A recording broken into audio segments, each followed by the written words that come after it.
Welcome back to another technical video. Today we're going to be going through your question, going through some of the answers, and hopefully finding that solution. Guys, remember to stay just a little bit crazy and work through to that resolution. Now, let's get started.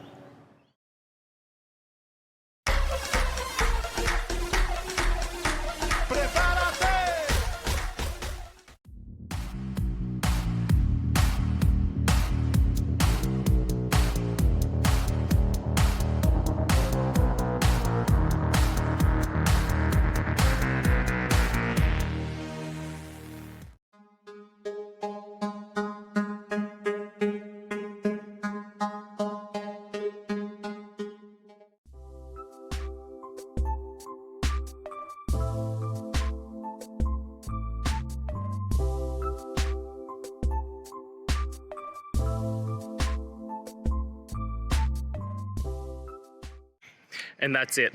I hope that that's helped find the solution that you're looking for. And if it did, please, I'd appreciate it if you hit the subscribe button. Every time you hit it, it really helps. Now, I'll see you next time you need some technical help. And until then, have a good one.